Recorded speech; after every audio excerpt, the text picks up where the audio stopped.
At 92 years old, Willie Nelson did something no one expected. He didn't release a new album. He didn't announce another tour. He didn't show up on stage with that same old guitar and quiet smile.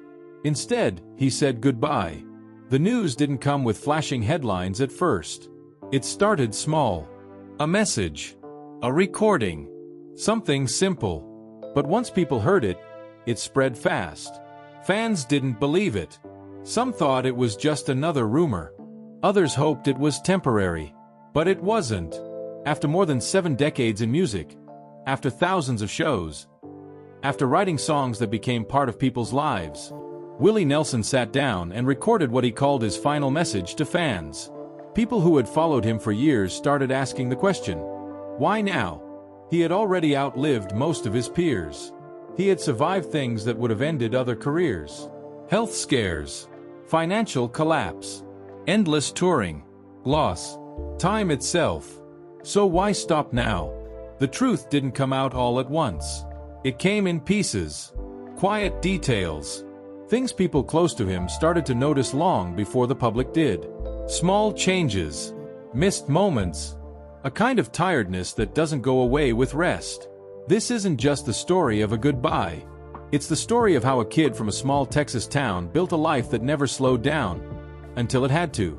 Long before the fame, before the long hair, before the bandana and the guitar, Willie Nelson was just a kid in a small town called Abbott, Texas. He was born in 1933, right in the middle of the Great Depression. Nothing about his early life was easy. His parents weren't around much. They left when he was still very young. That meant Willie and his sister were raised by their grandparents. 2 older people trying to hold things together in a time when almost nobody had much of anything. Money was tight. Really tight. There wasn't much food. No extras. No safety net. You worked with what you had, and most days, that wasn't a lot. But inside that small house, there was one thing that stayed constant. Music. His grandparents loved it. Gospel songs filled the space. Church wasn't just something they attended. It was part of how they lived. That's where Willie first connected with music. Not in a big way. Not like a future star. Just a kid listening, watching, slowly picking it up. He got his first guitar when he was still young. It wasn't fancy. It didn't need to be. He started playing by ear. By the time he was about 6 years old, he was already learning chords. By 7, he was writing little songs of his own. Nothing polished, just words and sounds that made sense to him. That's how it started. Not with a plan, not with dreams of fame. Just a kid trying to make something out of nothing. Outside the house, life didn't get any easier. Willie worked early. Real early. He picked cotton in the fields. Long hours under the Texas sun. Hard work for very little pay. The kind of work that wears you down before you even understand what exhaustion really means. School wasn't much of an escape either. It was just another part of the day. But music stayed. He played wherever he could. Small gatherings, local events, anywhere someone would listen. It didn't matter how small the crowd was. That guitar became his way out. Even before he fully understood it. There wasn't a moment where everything changed. No big break. No sudden shift. Just slow progress. Day by day. Song by song. And somewhere in that quiet, difficult childhood, something started to take shape. Not fame. Not success. Just a feeling that maybe, just maybe, this was the only thing he was meant to do. By the time Willie Nelson became a teenager, one thing was clear. He wasn't going to live a normal life. Not because he had opportunities, but because he didn't. There wasn't a clear path in front of him. No one handing him chances. No connections. No money to fall back on. So he started moving, playing in small bands, traveling short distances, taking whatever gigs he could find. Bars, dance halls, anywhere that had a stage, or even just a corner. The pay wasn't steady. Sometimes there was no pay at all. But he kept going. After high school, he joined the Air Force. It didn't last long. Health issues forced him out early. Just like that, he was back where he started. No direction. No stability. So he did what he had always done. He worked. Not just in music. Anything he could find. He sold encyclopedias door to door. Took jobs as a DJ at small radio stations. Did odd work just to cover basic needs. Some days were better than others. Most weren't. There were nights he didn't know where he'd sleep. There were times he sat in his car longer than he should have, just trying to figure out what came next. But even in those moments, one thing didn't change. He kept writing. Songs came out of everything around him. The struggle, the waiting, the rejection, the quiet moments in between. He wasn't chasing fame. He was just trying to survive doing the only thing he knew how to do. At some point, he made a decision that didn't make much sense to anyone else. He was going to Nashville. Back then, Nashville was the center of country music. If you wanted a real shot, that's where you went. So he went. No guarantees. No real plan. Just a guitar, a handful of songs, and the same belief he had as a kid. That maybe this could work. When he arrived, reality hit fast. Nashville wasn't waiting for him. It didn't open doors. It didn't care how hard he had worked to get there. He didn't look like the artists they were used to.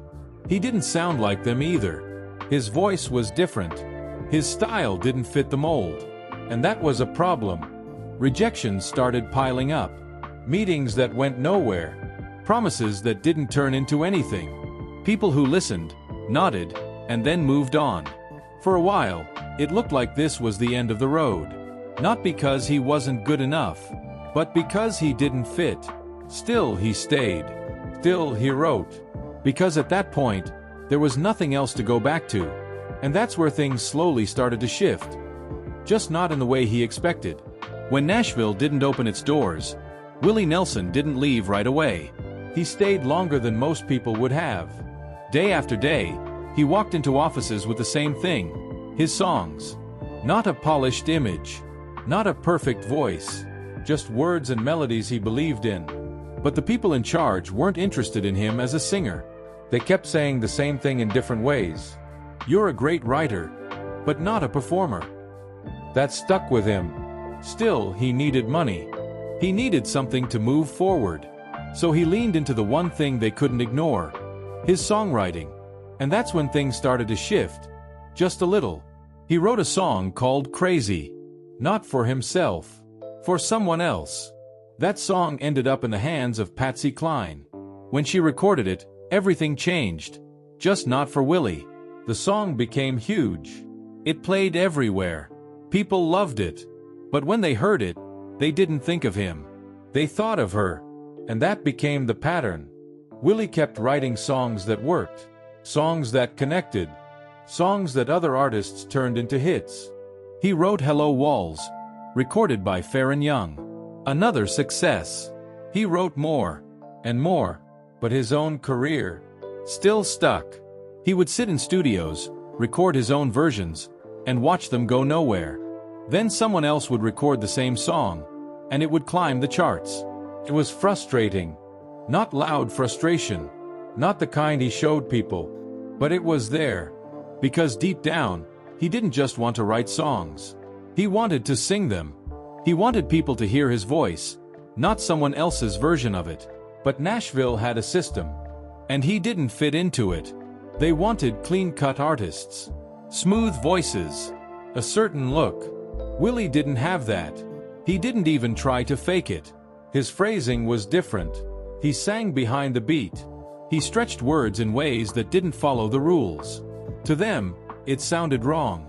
To him, it felt right. There were moments where he almost gave up. Moments where leaving music completely started to make sense. He had already proven he could write. That could have been enough. A stable path. A quiet life behind the scenes. But something held him back from walking away. It wasn't stubbornness. It was something simpler. He just wasn't done. So instead of forcing himself to fit into Nashville, he made a decision. He walked away from it. Leaving Nashville wasn't part of some big plan. It was more like giving up on trying to be something he wasn't. Willie Nelson went back to Texas. And for the first time in a long time, things slowed down. No pressure to fit into an industry mold. No one telling him how to sound or how to look. So he stopped trying. His appearance changed first. He let his hair grow long, wore what he wanted, stopped caring about expectations. Then his music changed too. Or maybe it finally became what it was always supposed to be. He blended country with folk, jazz, blues. He sang the way he felt, not the way the industry expected. At first, it didn't look like a smart move. He was stepping away from the center of country music, away from the place where careers were built. But something unexpected started happening. People listened. Not the industry, not the executives. Real people. Crowds in Texas started growing. Shows got bigger. Word spread. He wasn't following the rules anymore, and that's exactly what made it work. That's when the outlaw image started forming. Not because he was trying to be rebellious, but because he refused to be controlled. Alongside artists like Waylon Jennings, he became part of something new. They weren't polished. They weren't predictable. And fans connected with that. Then came the albums that changed everything. Shotgun Willie, Phases and Stages, and then Red-Headed Stranger. That last one was different. Simple. Quiet. Not what the label expected. They didn't think it would work. But it did. It didn't just work. It exploded. Suddenly, the same industry that had pushed him aside was paying attention. But now, Willie wasn't asking for permission. He had already built something on his own. He wasn't chasing Nashville anymore. Nashville started chasing him. Once success hit, it didn't come slowly. It came all at once. Willie Nelson went from being overlooked to being everywhere. Big concerts, packed crowds, his songs playing across the country. He became one of the biggest names in music. But fame didn't make life easier. If anything, it made things more complicated. He was always on the road. Tour after tour. City after city. Year after year. The schedule never really stopped. And with that kind of pace, things start to slip. Money was coming in fast, but it wasn't being managed carefully. At one point, the government came after him. The IRS said he owed millions in unpaid taxes. It wasn't a small mistake. It was overwhelming. They took almost everything. His property. His assets. Things he had worked his entire life for. For a moment, it looked like everything was about to fall apart again. At an age when most people slow down, Willie had to start over. Again. But this time, he had something he didn't have before. Fans. Instead of disappearing, he faced it head-on. He kept touring, kept playing, kept showing up. And then he did something unexpected. He released an album specifically to pay off his debt. It wasn't prideful. It wasn't hidden. It was honest. And people supported him. Not because he was perfect, but because he was real. Little by little, he paid it back, recovered what he could, and kept going. Most careers don't survive something like that, but his did. Because at every point where things could have ended, he found a way to keep moving. No matter how many times life pushed him back, he never stayed down for long. By the time Willie Nelson became a household name, people thought they knew him. The braids, the bandana, the guitar he called Trigger. But offstage, his life wasn't as simple as it looked. He had been married more than once. Relationships came and went. Long tours didn't help. Being gone for months at a time made it hard to build anything stable. He had children, a growing family, people he cared about deeply, but wasn't always around for. That was the trade-off. Music gave him everything, but it also took time away from the people closest to him. Still, those who knew him personally saw a different side. Quiet, thoughtful, sometimes distant. He wasn't loud in private. He didn't try to dominate a room. He listened more than he spoke. And when it came to friendships, he kept them strong. His bond with Johnny Cash wasn't just about music. They understood each other. Same kind of pressure, same kind of life. And with Waylon Jennings, it was even deeper. They had built something together. Not just songs, but a whole movement that changed country music. Those friendships weren't perfect. There were disagreements, time apart, different paths. But the respect stayed. Away from fame, Willie kept things simple. He didn't chase luxury the way people expected. Even when he had money, he didn't live like someone trying to prove anything. He liked quiet spaces, familiar places, a slower pace, whenever he could get it. But his body didn't always keep up. Over the years, health problems started showing up. Breathing issues, lung trouble, years of smoking catching up to him. There were hospital visits, canceled shows, moments where people started to worry. Each time he came back, maybe not as strong as before, but still there, still playing, still showing up, even when it didn't make sense anymore. Because stopping didn't feel like an option. Most people slow down long before 90. Willie Nelson didn't. He was still performing, still touring, still stepping onto stages in front of thousands of people. Fans couldn't believe it. Every time he walked out, there was this quiet moment, like people were watching something they knew wouldn't last forever. But he kept proving them wrong. His voice changed. It got softer, rougher in places, but it still carried something real. And that mattered more than perfection. He didn't move the same way either. Slower steps, more careful movements. Sometimes he stayed seated while playing. Sometimes he needed help getting on or off stage. Small things, but people noticed. Not in a loud way. Just in the way you notice when something isn't quite the same anymore.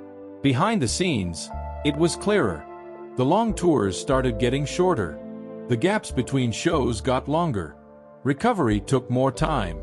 There were days he looked tired before he even picked up the guitar. Not just physically, a deeper kind of tired. The kind that doesn't go away after sleep. People around him saw it. They didn't always say it out loud, but they knew. He wasn't going to do this forever. Still, he didn't talk about stopping.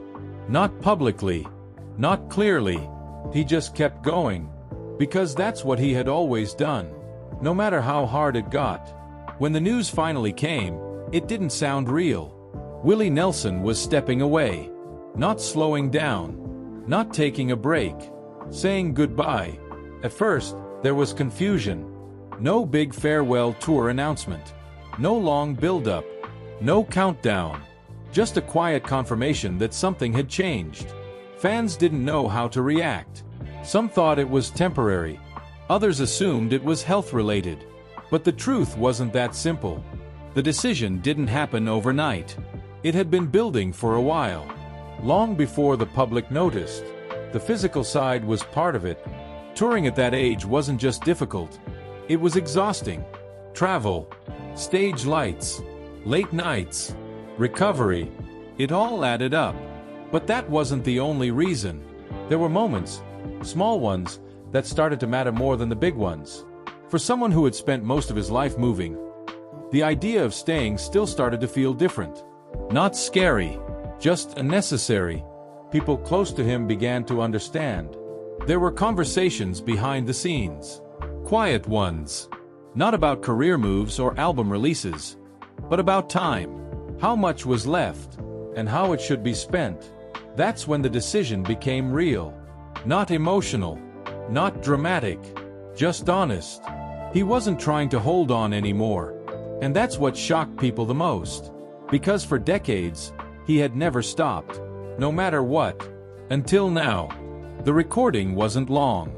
Willie Nelson sitting with his guitar and speaking directly to the people who had been listening to him for decades. His voice was quieter than before. Not weak. Just slower. Measured. Like someone choosing every word carefully. He didn't start with an announcement. He started with a thank you. To the fans. To the people who showed up. To the ones who stayed, even when things got rough. Even when he disappeared for a while. Even when life didn't go the way anyone expected. He talked about the early days. The small crowds. The empty rooms. The nights where he wasn't sure if any of it would work.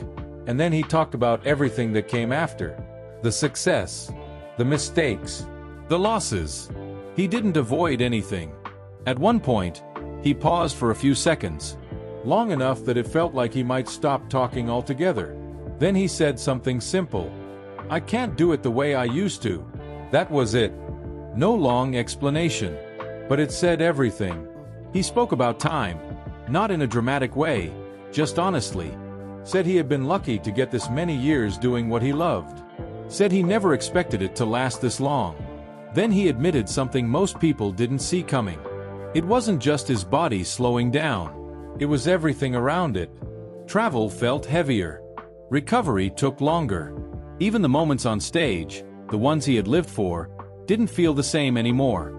Not worse. Just different. And that difference mattered. He didn't want to keep going just to prove he could. He didn't want fans to remember him struggling to get through songs. He wanted them to remember the way it felt when everything still worked. That was the real reason. Not pressure. Not money. Not anything external. Just a decision to stop before it turned into something else. Near the end of the message, his tone shifted slightly. Softer. More personal. He said goodbye. Not in a final, heavy way. Just a quiet goodbye. Like someone leaving a room without making a scene. He picked up his guitar one last time during the recording.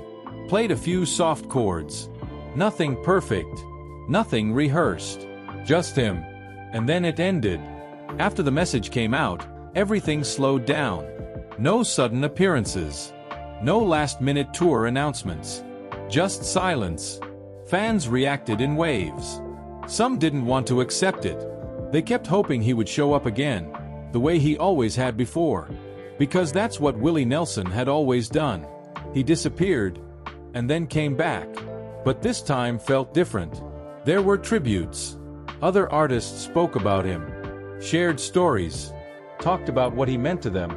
Not just as a musician, but as a person who changed the way things were done. His songs started playing everywhere again. Old recordings. Live performances. Moments people hadn't thought about in years. And in those recordings you could hear it. The thing that made him different. Not a perfect voice. Not a polished sound. Just honesty. That's what people held on to. There wasn't one big final concert. No dramatic ending under bright lights. If anything, it was the opposite. Quiet. Simple. Just like the message he left behind. Somewhere, away from the noise, Willie spent his time the way he wanted. Not rushing. Not traveling. Not trying to keep up with anything. Just living at a pace that finally matched where he was. The guitar was still there. Maybe not played the same way. Maybe not every day. But it was still part of him. And that never really goes away. For fans, the goodbye didn't feel complete. Because voices like his don't really disappear. They stay in songs. In memories. In moments people don't expect. A line from a song. A sound on the radio. A feeling that comes back out of nowhere. That's where he remains. Not on a stage. Not in a spotlight. Just in the music he left behind. And the quiet way he chose to walk away from it.